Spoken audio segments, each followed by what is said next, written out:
di akhirat. kemudian kenapa kita juga harus puasa? Di dalam tubuh kita itu juga sering muncul sel-sel kanker. Sel-sel kanker itu makanan utamanya gula. Kalau kita puasa dalam waktu kurang lebih 8 jam, begitu saja maka gula kita akan turun, sehingga sel-sel yang jadi sel kanker itu sel tubuh kita yang rusak dan tidak berfungsi dengan baik bisa berubah dari kanker. Kalau kita puasa, sel-sel yang rusak tidak dapat makanan gula maka akan hancur. Walaupun tidak jadi kanker, sel-sel yang rusak ini menghasilkan racun di dalam tubuh kita. Jadi salah satu kita puasa itu juga mencegah terjadinya kanker atau menghancurkan dari autolisis.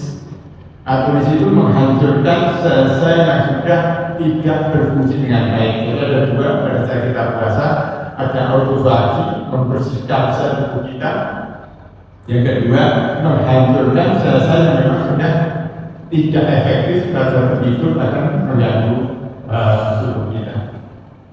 Bapak, Ibu, jemaah sekalian yang kita sekalian, dan ini dalam kondisi seperti ini puasa bukan selain menjaga tubuh kita juga bisa menyehatkan kantong kita dengan beras mahal, dengan gula mahal.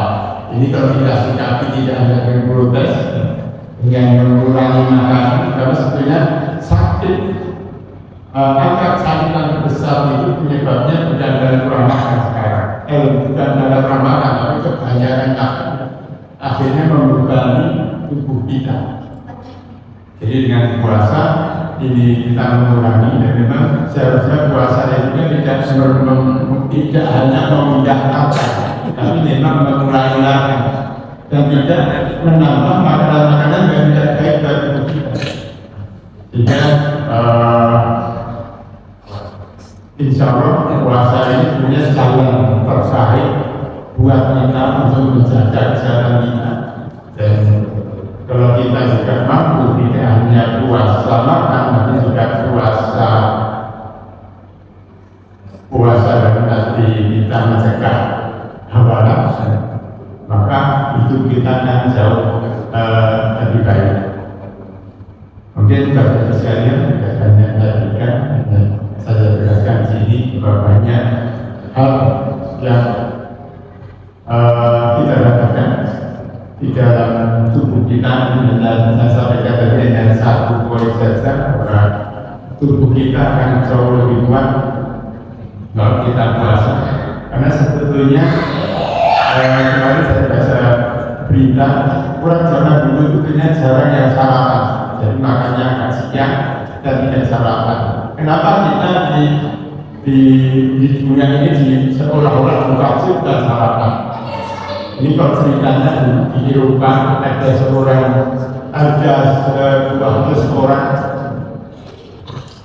itu bekerja sama dengan ahli-ahli penelitian bahwa kalau sarapan pagi itu menyehatkan.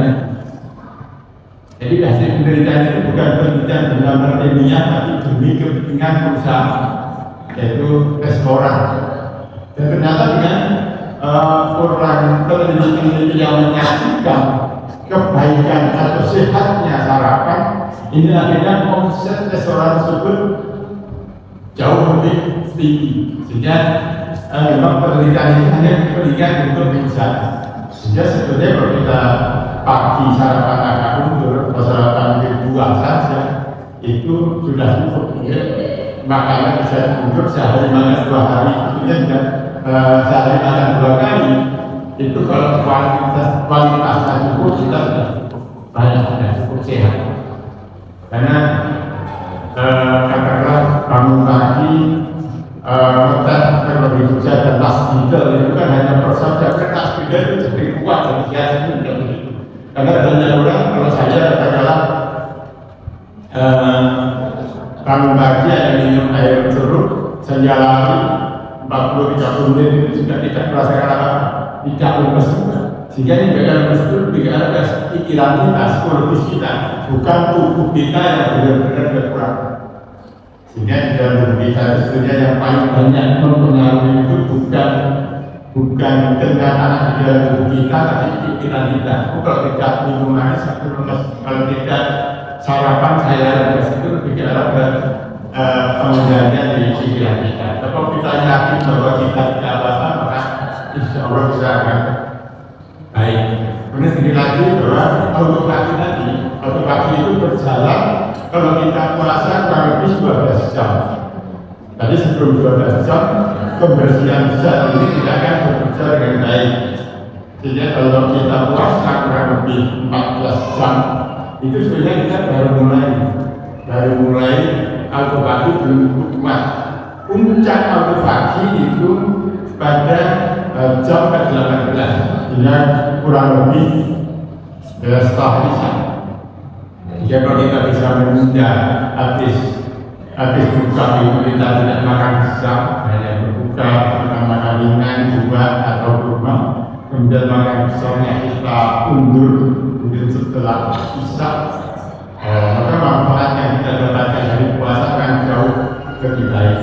Dan kita juga latihan untuk mandiri begitu makan tidak besar. Atau mungkin kalau di sini kan bukannya sedikit ya, kurang. Tapi juga ditambah dengan macam-macam kalau ditambah namanya kolam yang sangat manis, ditambah es buah, macam-macam susu dan sebagainya, kan tubuh kita akan kaget dan bekerjanya terlalu keras. Sehingga akhirnya bisa juga berdampak pada level kita jadi karena bekerja lebih, kita istirahat 14 jam, bekerjanya dipaksakan berlebih. Maka dampak positif di puasa mungkin tidak cukup baik. Tapi kalau kita tidak bisa menahan diri, pelan-pelan jumlahnya tidak terlalu banyak, maka insya Allah kebaikan untuk tubuh kita akan jauh lebih optimal.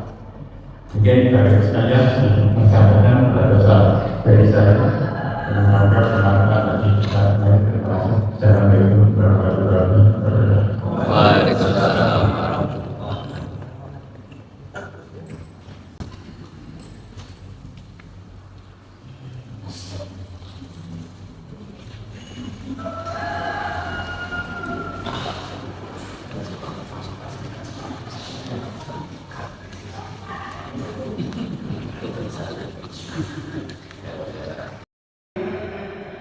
Yang penting kan jalan orang yang mau balik jalan pikirannya